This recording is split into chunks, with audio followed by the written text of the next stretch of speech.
নমস্কার, আমি সুকৃতি দান। আশা করি আপনারা সবাই ভালো আছেন। আপনারা সবাই দেখছেন অ্যাস্ট্রো সলিউশন। আজকে আমি আলোচনা করব যে সমস্ত বৃশ্চিক রাশি বা লগ্নের এপ্রিল মাসের সার্বিক রাশিফল নিয়ে আলোচনা করব। অলরেডি আলোচনা একবার করেছি, তবু আপনাদের কাছে বোর্ড ওয়ার্কের মাধ্যমে যেহেতু প্রতিটা রাশি নিয়ে আলোচনা করব, তাই একবার বুঝিয়ে দেব। তো দেখুন, স্লো মুভিং প্ল্যানেটগুলোর অবস্থান যদি বলি, শনি পঞ্চমে রয়েছে, বৃহস্পতি অষ্টমে রয়েছে এবং রাহু কেতু এখানে চতুর্থ দশমে রয়েছে। এই নিয়ে অনেকবার প্রতি মাসে যখন ভিডিও করি বলেছি যে পঞ্চমভাবে শনি কিন্তু সন্তান নেওয়ার দিক থেকে বা আপনার পড়াশোনার দিক থেকে বা আপনার ক্রিয়েটিভিটির দিক থেকে, রিলেশনশিপের দিক থেকে একটু আপনাকে সবসময় একটা পরিশ্রম, চেষ্টা বা চাপের মধ্যে আপনাকে থাকতে হবে।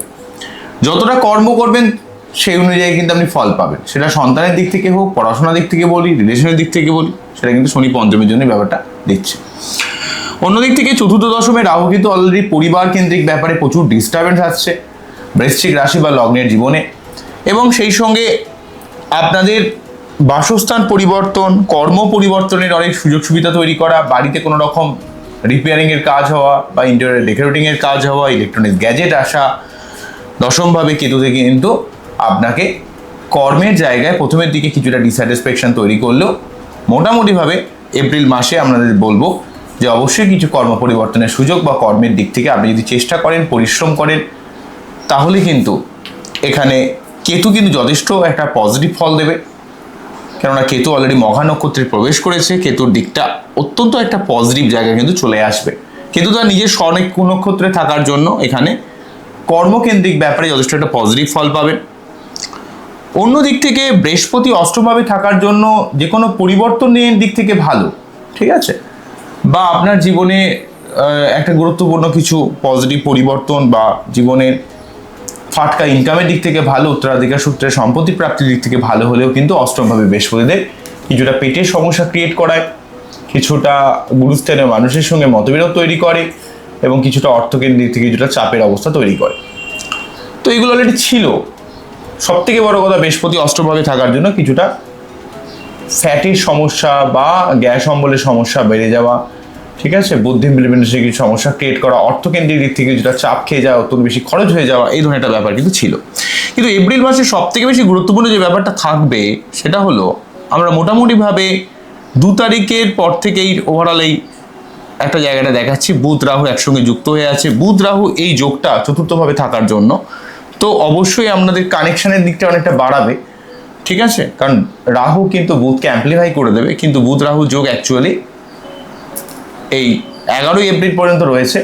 তো মাঝে মাঝে একটু কথা স্টেট কার্ড বলে দেওয়া, মাথা গরম করে ফেলা, হ্যাঁ, বা বুধ রাহু যোগ কিন্তু অনেক সময় কর্মকেন্দ্রিক দিক থেকে কথার জন্য একটু জটিলতা ক্রিয়েট করতে পারে। তবে বুধ রাহু যোগ অনেক ক্ষেত্রে আপনার কথার দ্বারা অনেক সমস্যা থেকে টেনে বার করে নিয়ে আসার একটা ব্যাপার কিন্তু তৈরি করবে। সব থেকে বড় কথা, এপ্রিল মাসে যে ব্যাপারটা বলা উচিত, আমি আগেও ভিডিওতে বলেছিলাম, তো সেখানে আমি সামনে দেখাইনি আপনাদের, আমি জাস্ট ভয়েসে ভিডিও করেছিলাম।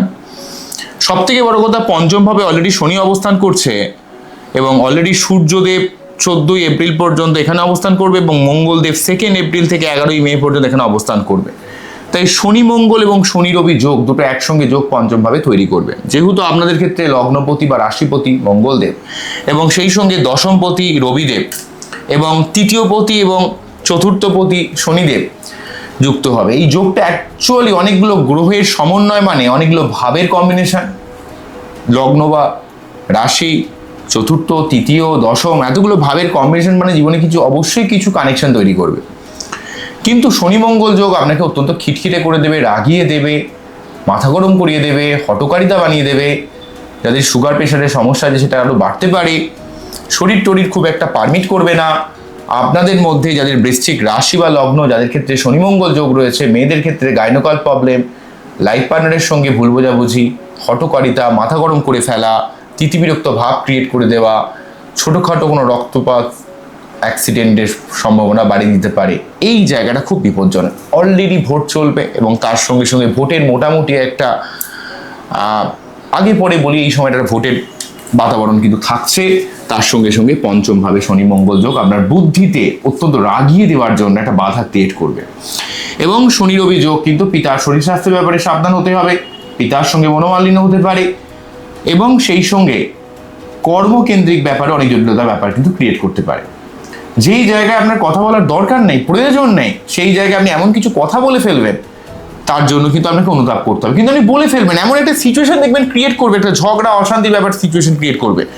কেননা বুদ্ধির ভাবে এখানে মঙ্গল, রবি এবং শনি অবস্থান করছে। সব থেকে বেশি কনফ্লিক্ট হবে 2 এপ্রিল যখনই মঙ্গল এই কুম্ভ রাশির ঘর থেকে রাশি পরিবর্তন করে মীন রাশির ঘরে প্রবেশ করবে, তখনই কিন্তু আরো বেশি কনফ্লিক্ট হবে। তো কেন কনফ্লিক্ট হবে? তার মেন কারণ অলরেডি শনি রবি যোগ রয়েছে, তার সঙ্গে সঙ্গে শনি মঙ্গল যোগও শুরু হয়ে যাবে। তাই দুটো যোগ একসঙ্গে, তাই 2 এপ্রিল থেকে অলরেডি শনি মঙ্গল যোগ 11ই মে পর্যন্ত। তো এর জন্য কিন্তু আপনাদের প্রতিটা বৃশ্চিককে আরো মাথা ঠান্ডা রাখতে হবে, অস্থিরতাকে বর্জন করতে হবে। যাদের সুগার প্রেশারের সমস্যা রয়েছে তাদের কিন্তু একটু ঠান্ডা হতে হবে, এত অস্থির হলে হবে না, সঠিকভাবে ডাক্তার দেখাতে হবে দরকার হলে, যদি খুব প্রবলেম হয়। মেয়েদের ক্ষেত্রে মাথা গরম করলে হবে না, যতটা নিজেকে কন্ট্রোল রাখা যায় তার চেষ্টা কিন্তু করতে হবে। নাহলে কিন্তু লাইফ পার্টনারের সঙ্গে বিনা কারণে ঝগড়া ঝাঁটির মধ্যে পড়ে গিয়ে বা সিচুয়েশন আমরা হাতের বাইরে বেরিয়ে যাবে। সব থেকে বেশি ভাইটাল হচ্ছে 2 এপ্রিল থেকে 14ই এপ্রিল, কারণ দুটোই যোগ একসঙ্গে তৈরি হয়ে থাকবে। 14ই এপ্রিলের পর বরং সূর্যদেব রাশি পরিবর্তন করে এখানে চলে যাবে এবং উচ্চস্থ হবে, বৈশাখ মাস যেহেতু পড়বে, সেক্ষেত্রে সমস্যাটা কম হবে। কারণ অন্তত একটা গ্রহ ঠিক হবে, শনি রবি এবং শনি মঙ্গলের, অন্তত রবি যখন ঠিক হবে, সূর্যদেব যখন শনির প্রভাব মুক্ত হবে, সেই জায়গাটা অনেকটা পজিটিভ থাকছে। কিন্তু এই 2 এপ্রিল থেকে 14ই এপ্রিল দুটো একসাথে গ্রহ, কেননা বৃশ্চিকের ক্ষেত্রে দশমপতি এই ঘরটার মালিক এবং লগ্নপতি এই ঘরটার মালিক, দুটো প্ল্যানেটেরই কিন্তু এখানে ডিস্টার্ব হয়ে থাকছে। তো দুটো প্ল্যানেট যেহেতু ডিস্টার্ব হয়ে থাকছে, তাই এখানে 2 এপ্রিল থেকে 14ই এপ্রিল সময়টা অত্যন্ত ভয়ঙ্কর। তো ভয়ঙ্কর কোন দিক থেকে? মেন মাথা গরম করে দেওয়া, পিতার সঙ্গে মনোমালিন্য, পিতার শরীর স্বাস্থ্য নিয়ে ডিস্টারবেন্স, আপনার রাগিয়ে দেওয়া, আপনার সিচুয়েশনকে হাতের বাইরে নিয়ে চলে যাওয়া, এইগুলো করবে। কিন্তু তা মানে কি সবসময় খারাপ? অ্যাকচুয়ালি দেখুন, লগ্নের সঙ্গে লগ্নপতির সঙ্গে দশমপতি নতুন কোনো কর্মের সুযোগ তৈরি করা, লগ্নপতির সঙ্গে তৃতীয় পতির অনেক কানেকশন তৈরি করা, লগ্নপতির সঙ্গে চতুর্থপতি মানে শনি অবশ্যই কিন্তু ঘর বাড়ি করার ব্যাপারে বা পারিবারিক অনেক কিছু বড় বড় প্ল্যানিং এর দিক থেকে হেল্প করবে। শুধু যে নেগেটিভ তা নয়, কিন্তু দেখতে হবে যে শনির পাওয়ারটার সাথে কিন্তু মঙ্গল বা রবি কিন্তু মানিয়ে নিতে পারে না। যেমন আমি যখন ভিডিও করেছিলাম, আমরা দেখেছিলেন আশা করি, যে শুক্র এবং শনি একে অপরের পরস্পরের মিত্র প্রাণী, একে অপরের সঙ্গে একটা বিশেষভাবে একটা সম্পর্ক রয়েছে। কিন্তু যখন দুটো গ্রহ একসঙ্গে অবস্থান করে যায় কোনোভাবে, তখন কিন্তু শুক্রের কারকতাটা অনেক ক্ষেত্রে নষ্ট হয়। যেমন আগে যেটা চলছিল, ঠিক আছে, 26শে মার্চ পর্যন্ত সেটা ছিল। তো সেইভাবে কিন্তু শনি রবি যোগের এই সমস্যাটা প্রতিটা বৃশ্চিক রাশি বা লগ্নের মানুষের মধ্যে অস্থিরতা, অ্যাগ্রেশন, শরীর খারাপ যাওয়া, পেট খারাপ করা, যাদের সুগার প্রেশারের সমস্যা রয়েছে, রক্ত ব্লাড রিলেটেড যাদের কোনো সমস্যা রয়েছে, সে যে কোনো সমস্যা হোক, সেটা কোনো থ্যালাসেমিয়ার পেশেন্ট হোক, যেই হোক না কেন, কেননা মঙ্গল আমাদের রক্তকণিকা, রেড যে সেল, লোহিত রক্তকণিকার কারক গ্রহ। আর লোহিত রক্তকণিকা কিন্তু আমাদের সার্বিকভাবে আমাদের কোষে কোষে কিন্তু অক্সিজেন সরবরাহ করে, অর্থাৎ আমাদের শক্তির জায়গাটাকে অনেকটা হোল্ড করে। আর রবি হচ্ছে ইমিউনিটি পাওয়ার। তাহলে অলরেডি শনি রবি যোগ মানে আমাদের ইমিউনিটি পাওয়ারটা কিন্তু খারাপ হবে, আমাদের রাগ হবে, আমাদের জেদ হবে, অ্যাগ্রেশন হবে। এই ব্যাপারটি একটু দেখতে হবে। দেখুন, আমিও ভিডিও করতে চাই, কিন্তু এমন কিছু পরিস্থিতির মধ্যে কিন্তু আমি নিজেও ভিডিও করতে পারছি না, এমন সিচুয়েশন চলছে। তার সঙ্গে সঙ্গে রাহু কেতুর এক সাইডে সব গ্রহগুলো রয়েছে, অন্য সাইডগুলো ফাঁকা পড়ে রয়েছে। আমার সব থেকে অবাক লাগে যে পলিটিশিয়ানদের মতো কিছু কিছু অ্যাস্ট্রোলজার খুব ভালো সময় বলে কথা বলে। তো এটা আপনারা নিজেরাও নিশ্চয়ই টের পাচ্ছেন। দেখুন, আমি নিজেও কিন্তু চাইছি ভিডিও করতে দীর্ঘদিন ধরে, কিন্তু করে উঠতে পারছিলাম না, সত্যি বলছি আপনাদের, ঠিক আছে? তো এর মেন সমস্যাটা কেন? এর কারণ হচ্ছে এক তো কালসর্প চলছে, একটা যুদ্ধ বিগ্রহের মতো পরিস্থিতি। দেখেছেন তো যে কিভাবে ইরানের সাথে আমেরিকা বা ইসরায়েল যুদ্ধে জড়িয়েছে, এবং কোনো একটা জায়গায় হয়তো যুদ্ধ হচ্ছে, আমরা মনে করতে পারি আমাদের আর কি কোনো ফারাক পড়বে না, কিন্তু যেভাবে দেখবেন মার্কেটের ধস পড়েছে, যেভাবে আর্থিক ভ্যালুয়েশন ধীরে ধীরে ডাউন হচ্ছে, মুদ্রাস্ফীতি হচ্ছে, ইনফ্লেমেশন হচ্ছে, সেই জায়গাটা কিন্তু বিশাল বিপজ্জনক এবং যার প্রভাব কিন্তু আমরা পাচ্ছি। আমরা মনে করতে পারি অনেক দূরে যুদ্ধ হচ্ছে, আমাদের কি এসে যায় না। আপনি বলুন দাদা কখন ভালো সময় আসবে। তো সিচুয়েশনটা বুঝুন, এক তো কাল সর্বযোগ, তার উপর শনি রবি যোগ, শনি মঙ্গল যোগ। তাই যবেই 14ই এপ্রিলের পর থেকে তবু রবিকে অনেকটা ঠিক হবে, কারণ রবি কিন্তু এখান থেকে এখানে চলে আসবে এবং উচ্চস্থ হবে, এবং সেক্ষেত্রে কর্মকেন্দ্রিক দিক থেকে অনেক সহযোগিতা আপনারা পাবেন। যদিও কিন্তু মঙ্গল শনি যোগটা কিন্তু থেকে যাবে আপ টু 11ই মে পর্যন্ত। 2 এপ্রিল থেকে 11ই মে দীর্ঘ সময়কাল পর্যন্ত পঞ্চম ভাবে থেকে যাবে। অনেকে পঞ্চম ভাবে থাকা বা কালপুরুষের দ্বাদশ ভাবে থাকা অনেকে নিয়ে অনেকে ভিডিও করছেন, কিন্তু প্রকৃতভাবে এখানে মঙ্গল শনি যোগ অত্যন্ত ইরিটেট করে দেবে, রাগিয়ে দেবে, খিটখিটে করে দেবে, বৃশ্চিকের এই সমস্যার মধ্যে কিন্তু ফেলে দেবে। ঠিক আছে, তাই আমাদের মোটামুটিভাবে এই সময়টা এর জন্য সাবধান হতে হবে। অন্যদিক থেকে শুক্র 19 এপ্রিল পর্যন্ত ষষ্ঠভাবে অবস্থান করছে এবং 19 এপ্রিলের পর থেকে শুক্রদেবকে আমরা এখানে সপ্তম ভাবে পাবো।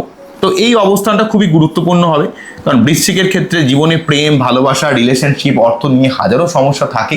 তো শুক্রদেব 19 এপ্রিল থেকে সপ্তম ভাবে অবস্থান করার জন্য আপনাদের রিলেশনশিপের দিক থেকে, ব্যবসায়িক দিক থেকে, অর্থের দিক থেকে, যেই দিক থেকে আপনাদের সমস্যা ছিল সেই জায়গায় সমস্যাটা কিন্তু অনেকটা কেটে যাবে। অনেকটা ব্যাপারে আপনার একটা পজিটিভ ফল পাবেন, যেহেতু শুক্রদেব নিজেই হচ্ছে এখানে সপ্তম ভাবে অবস্থান করবে। সপ্তম ভাবে শুক্রদেব কিন্তু আপনার মন মানসিকতার মধ্যে একটা পজিটিভ মেন্টালিটি তৈরি করবে। শুক্রদেব কিন্তু আপনার জীবনে অনেক দিক থেকে অনেক অসম্পূর্ণতাকে সম্পূর্ণ করার চেষ্টা করবে।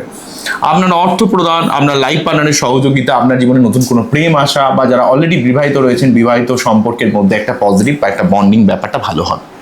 তো এই ব্যাপারটা খুবই ভালো। এমনকি 19 এপ্রিল পর্যন্ত সময়টাও কিন্তু শুক্রদেব কিন্তু আপনার জীবনে শত্রুতা নির্মূল করা, লোন শোধ করা, কেননা দীর্ঘদিন ধরে শুক্রদেব শনির দ্বারা পীড়িত ছিল, তার আগে রাহু দ্বারা পীড়িত ছিল। শুক্রের জন্য যেই লেভেলের সমস্যা, যে মানসিক চাপ ছিল, সেটা কিন্তু শুক্র নিজে ষষ্ঠভাবে থাকলেও কিন্তু অনেকটা সমস্যা আপনার জীবনে কিন্তু কাটিয়েছে। যেহেতু সে দ্বাদশপতি হয়ে ষষ্ঠভাবে রয়েছে, আপনার জীবনে একটা বড় পজিটিভ ফল দেওয়ার চেষ্টা করছে। বোঝা গেল কি বললাম?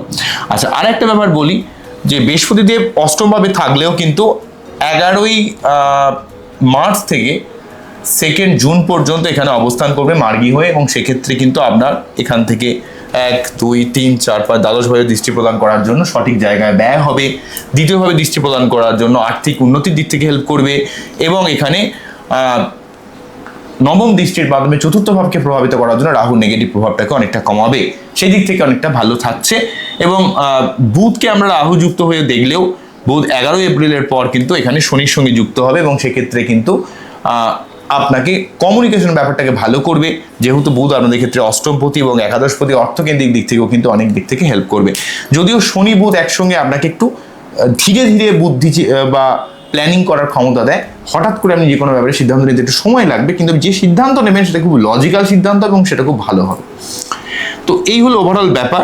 ঠিক আছে, তাহলে এই এপ্রিল মাসে সব থেকে যেটা নেগেটিভ থাকছে শনি রবি যোগ, শনি মঙ্গল যোগ।